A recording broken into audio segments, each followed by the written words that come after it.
Je suis un Algérien, né en Nouvelle-Calédonie, de nationalité française.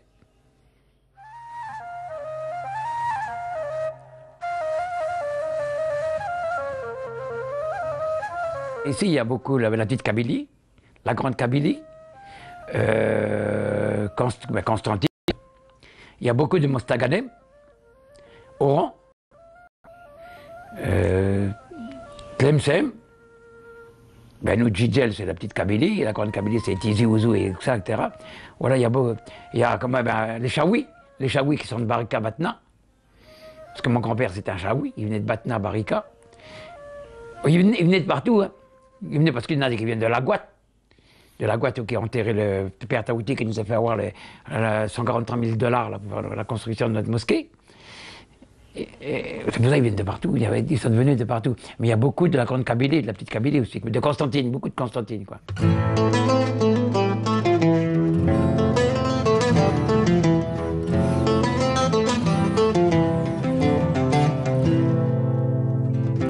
Souvent, ils nous posent la question, qu'est-ce qui reste de l'arabe? Il y en a qui disent, les femmes, le fusil et le cheval. Moi non, il reste le son, les traditions, la culture. Les Arabes, ils sont arrivés avec une culture, avec un culte. Il faut les garder, ces souvenirs. Si on oublie tout ça, on n'est plus. Moi, je dis, le cheval, la femme et le machin, c'est John Wayne, ça c'est l'Amérique. C'est pas les Arabes. Si on aime les Arabes, ils aiment les femmes, le fusil, machin. Mais c'est pas la priorité qu'on a dans nous. On ne doit pas dire ça d'abord. On doit dire, qu'est-ce qui nous reste de l'arabe? Le son, nos coutumes, nos traditions, et surtout le respect et la valeur.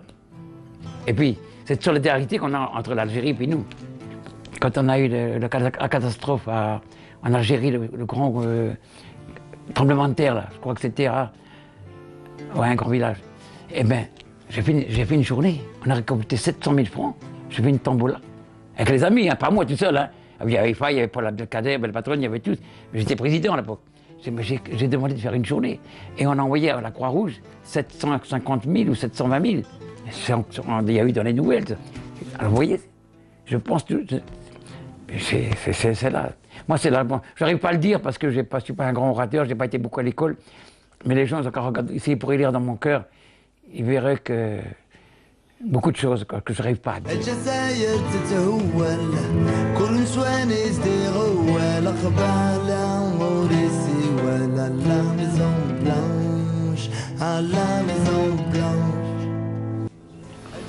Ça vient de mon père, ça vient de ma mère.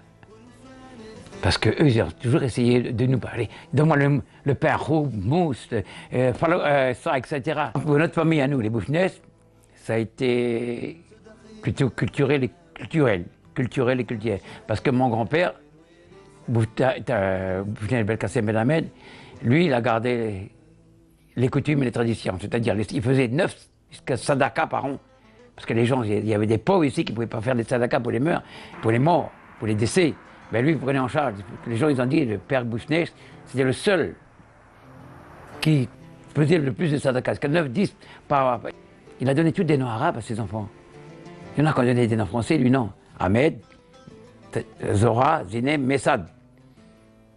Ça a été déjà quelque chose de... Et ma grand-mère, qui était une Bretonne, elle est devenue un peu musulmane, du côté de mon grand-père Bouffnès. Taïeb, non, elle restait très chrétienne, c'est pour ça que ma mère ne parlait pas l'arabe.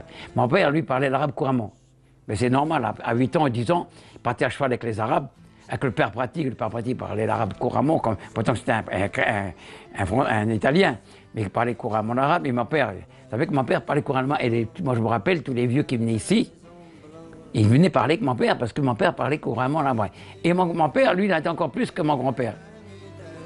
Quand il a eu le premier enfant, il n'a même pas donné de nom français à son gosse. Saïd, pas de nom français. Messaoud, pas de nom français. Taïeb, pas de nom français. Mohamed, pas de nom français. Et en 41, les gens disent quand même, Ahmed, il faut donner un nom français, t'es en Calédonie. Alors c'est là en 1941, mon frère s'appelait Belkacem Louis, et moi Abdelkader François. Et ma soeur Sora, Jeanne. Nous on a été, mon père, il m'a emmené aux enterrements, pour que j'apprends le petit un des seuls, j'allais aux enterrements. C'est pour ça que je suis... Moi, j'ai ça dans le cœur, je veux dire, dans le sang.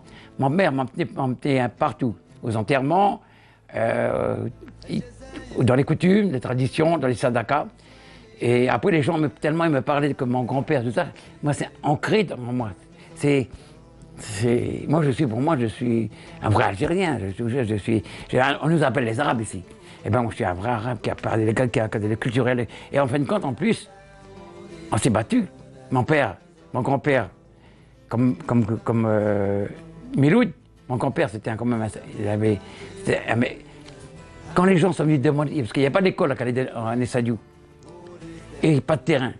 Alors l'administration, on est venu voir mon grand-père, puis il a dit, Monsieur Bouchnès, on cherche un terrain, vous ne pouvez pas nous donner une petite parcelle en bas. Mon grand-père, il a dit, OK. L'administration a donné ciment, c'est les gens de Nessadiou qui ont fait la maison. Avec la paille, les chiens, le père le curé, qui à l'époque, qui venait faire du cinéma, pas comment, muet. Ben, il faisait, puis il faisait. Et après, en 1927, puis après, il y avait beaucoup de gosses à l'école. Alors en 1938, ils sont revenus voir mon grand-père, mon père, mon grand-père aussi, parce qu'ils étaient ensemble. Ils disent, on voudrait faire plus haut l'école, auquel est en ce moment. Mon grand-père a dit, OK, je vous cède le terrain, à condition, s'il y a une sécheresse, je peux mettre mes vaches laitières et mes bœufs de travail. Et voilà comment ça s'est passé. Pour notre famille, après, il faudrait vous raconter l'histoire du Miloud pour le terrain du cimetière. Il a fait pareil, il a fait un Miloud, il a fait une sadaka.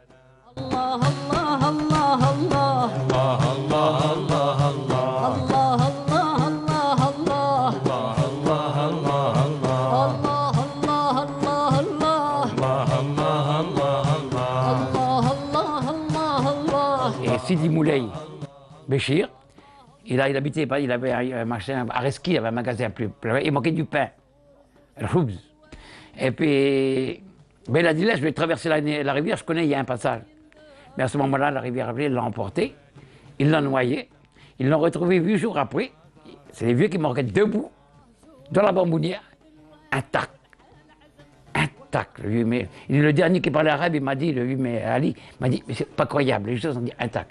Du coup, ben, comme il a vu ça, Abdallah Miloud, il a dit, le bon Dieu, il est mort, mais je donne le terrain. Où qu'il est le terrain du cimetière, je donne le terrain là pour faire un cimetière. C'est ainsi, comme depuis en 1891, les Arabes ils ont été enterrés au cimetière de Nessadiou, dans le sens qu'on doit enterrer. Et c'est pour ça que Nessadiou a accueilli beaucoup d'Arabes qui sont venus. Parce qu'ailleurs, ils étaient enterrés de n'importe quelle façon. On les jetait dans un... Mais nous, non. On a une façon d'enterrer. Il ne faut pas que le corps touche la terre. Quand on regarde, c'est Miloud et Bouchnès, qui d'autre? Vous croyez que maintenant, il y a quelqu'un qui va donner 5 hectares de terrain? C'est en plus des bagnards. Ben moi, j'ai fait faire des plaques. Hein. Vous allez réussir au cimetière, là, Miloud Abdallah et à Nessadiou, j'ai fait faire des plaques pour ces deux vieux-là. Et il faut qu'il y ait un souvenir. Et ben voilà, maintenant, les gens, quand ils passent, ils voient Miloud et Bouchnès.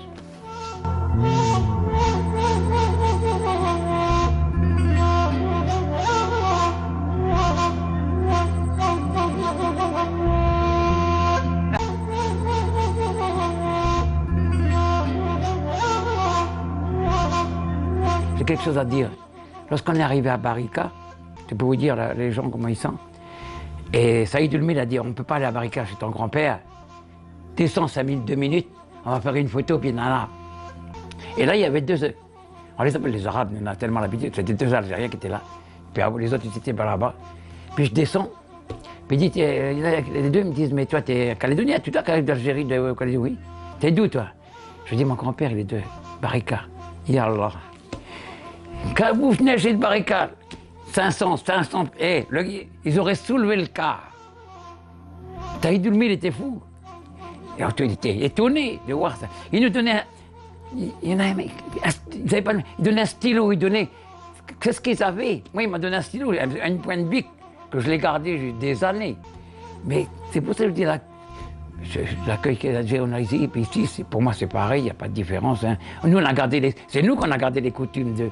C'est pas eux qui ont... Nous, à Nessadiou, hein, je ne parle pas de...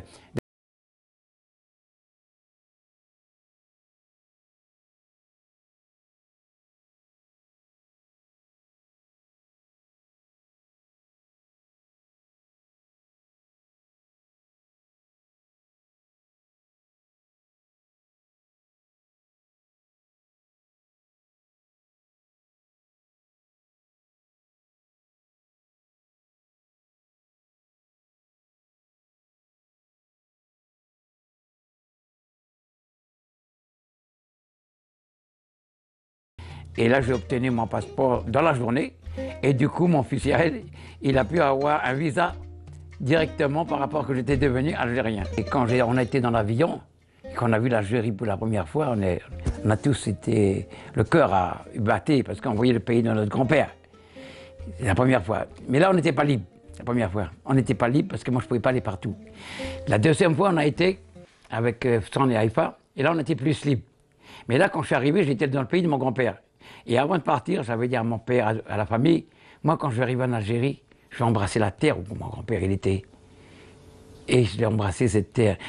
Et c'était formidable quand j'étais en Algérie, parce que quand j'étais dans le village de mon grand-père, il y avait 800 personnes qui nous attendaient. Et les pompiers, il y avait une gare, quand j'ai passé, ils étaient au garde-à-vous devant moi, les pompiers, les gendarmes. Mais mes cousins qui arrivaient en pleurs, qui pleuraient, ça coulait partout, les larmes. Et on a été chez Aziez, dans une maison là où on a planté un arbre.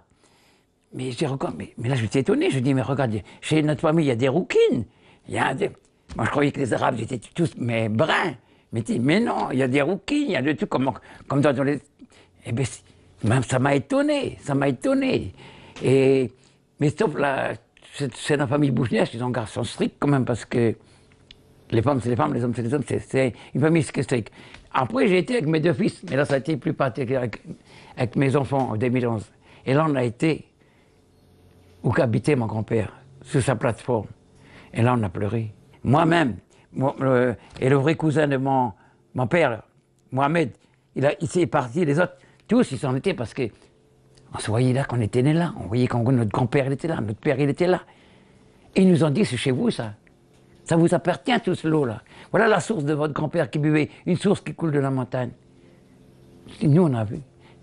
Mais c'était inimaginable, comment qu'on a reçu de vieilles maisons en bas. Mais c'est chez vous.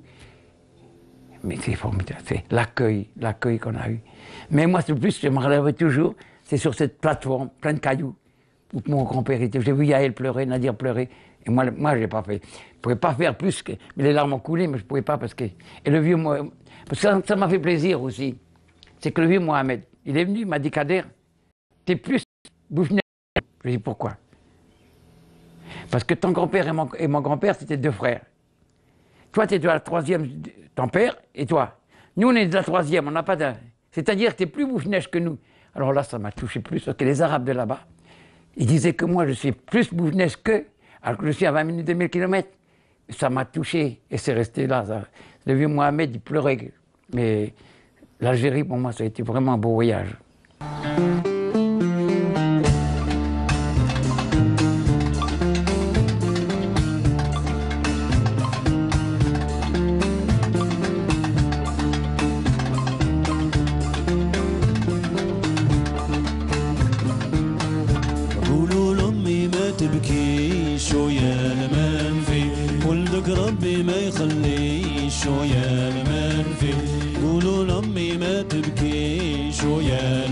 Gouvernement vraiment algérien, même du voyage qu'on avait fait à l'époque, qu'on avait beaucoup en 86, le gouvernement algérien était tout le temps avec nous. Mais on n'a pas eu de retombées. On n'a pas eu de retombées de tous les voyages. Pour moi, on n'a pas eu de retombées, même qu'à l'époque, au dernier voyage à Paris, ils ont dit, mettez Haïfa, président de l'association des Arabes, maintenant qu'il est connu, vous allez obtenir beaucoup de choses. On a obtenu encore moins. Parce que moi, tout le temps, j'écrivais, tout le monde, je parlais. Moi, tous les Arabes qui viennent en Calédonie, la plupart, ils viennent me voir. D'après ce que j'ai entendu parler, moi, quand j'ai fait des demandes pour avoir, vous avez dit tout à l'heure, essayer d'avoir une maison de l'Algérie ou quelque chose comme ça, il se paraît que j'ai vu dans Facebook, il y a quelqu'un qui m'a dit qu'il a vu dans Facebook, qu'il y a des personnes qui commencent à parler de faire un petit consulat honoraire en Nouvelle-Calédonie.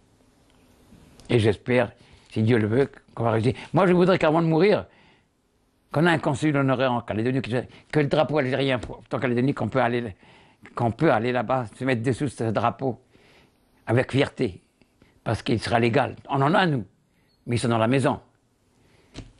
Quand Abouzou Bézard, qui est devenu le ministre français qui était un arabe, j'ai voulu mettre le drapeau algérien au cimetière. Le sous-préfet de la foi me l'a fait enlever. Ça m'a offensé, ça. Ça m'a offensé. Alors ça m'a vexé, parce que je l'avais mis au cimetière, un lieu privé, pas exposé, Il a été voir M. Affel, il a dit c'est qui a mis le drapeau là-bas? Il parlait, il dit c'est Kader, le président. Il est venu voir, il m'a dit vous enlevez le drapeau arabe, algérien. On dit arabe, nous, parce qu'on est toujours les arabes, le drapeau algérien. Mais j'étais obligé de l'enlever. Et ça m'a fait mal. Parce que nous, on faisait ça pour nos parents, nos grands-parents. Ça m'a fait mal ce jour-là.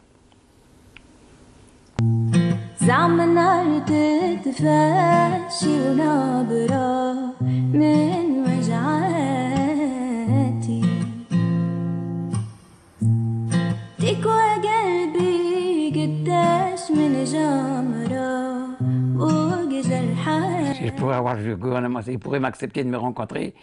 Je vous le dirais, Monsieur le Président, envoyez un émissaire en Calédonie. Envoyez un émissaire, parce que notre communauté, là, elle est en train de disparaître. Parce que là, ce qui fait tenir, c'est la langue. On ne parle plus l'arabe, on parle que le français. Et la langue, c'est la culture, c'est tout. Je veux dire, Monsieur le Président, envoyez un émissaire qui vienne ici, qui vienne parler avec nous, et qui construit quelque chose en Calédonie. La construction, c'est d'avoir un consul honoraire, ou une maison de la Calédonie. Une maison de la Calédonie en Algérie, comme nous, on a une maison de la Calédonie à Paris, et une maison d'Algérie ou un consulat honoraire en Calédonie. Je dirais, Monsieur le Président, alors à ce moment-là, vous aurez fait votre devoir. Et ces vieux là-haut, vous respectez, aura une pensée pour vous. Et je lui dirais, merci, Monsieur le Président, mais exaucez notre vœu. Je dis au gouvernement algérien, aidez-nous. Pensez à nous. Nous avons besoin de votre présence en Calédonie. Sans ça, notre communauté va disparaître. Malgré quelques Algériens qui arrivent, qui viennent à nous, qui nous réconfortent, qui viennent avec nous à la mosquée, il y a des docteurs, tout ça. Mais notre communauté il manque beaucoup de choses. Par exemple, comme je dis tout à l'heure, un bâtiment où le drapeau algérien flotte, un consul honoraire, et essayer d'avoir des enseignants pour demander à la France qu'on apprend l'arabe en Calédonie. Je vous en supplie, aidez-nous. Shukran.